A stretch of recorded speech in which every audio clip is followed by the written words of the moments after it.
This is the area where I have that Earthwise fescue and clover mix.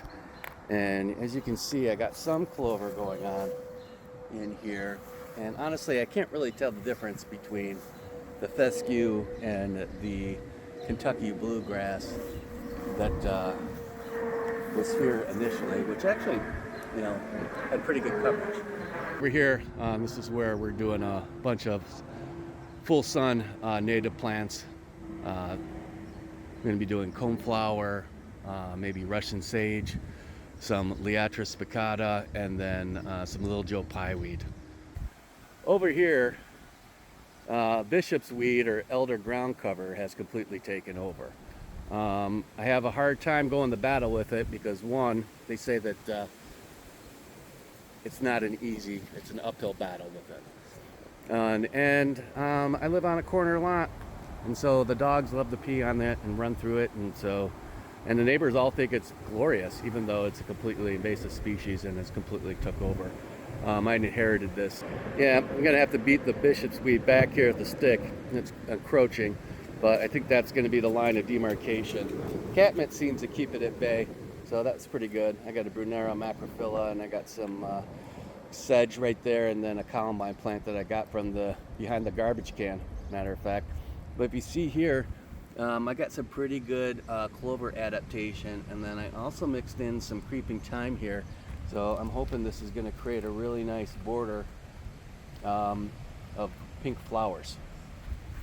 So if you see here, this bed or this part of the fire strip or causeway is where I really got the really good micro clover adaptation. It's almost at 100%, but it is absolutely beautiful.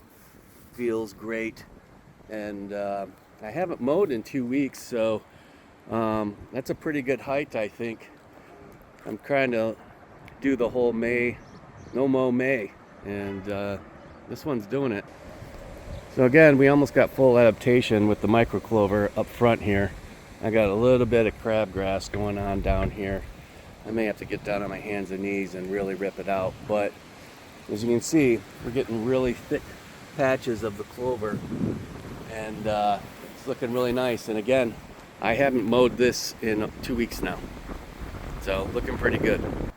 This area, well, one, I've got a bunch of sod that the city put in after they replaced the sidewalks here, but everything else was really just kind of a dirt patch.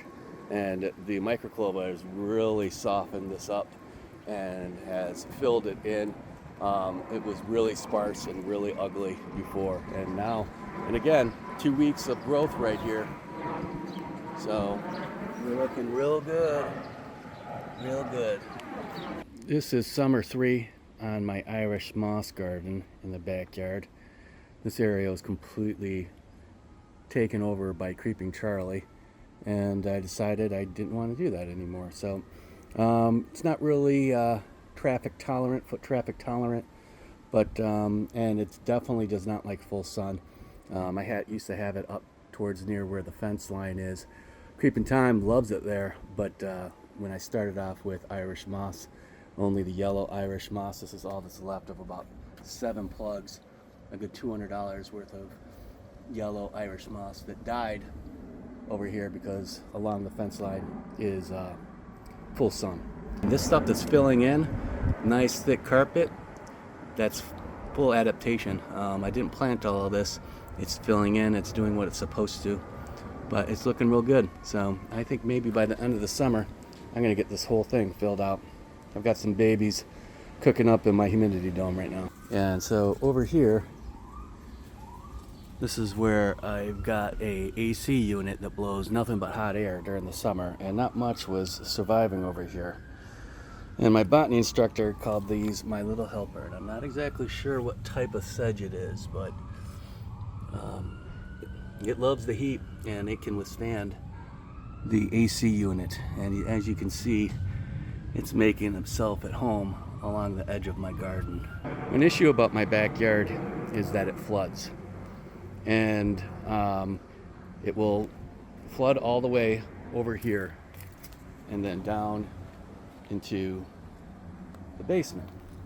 So the first couple of years I had to get like a portable sub pump and basically pump the water out into the street through the gate. But since I put up the pergola here, or gazebo rather, and then ran a gutter system along the edge down into this water barrel, we haven't had any water in our basement. Well, looks like I got a little bit of the red clover going right there. That looks great.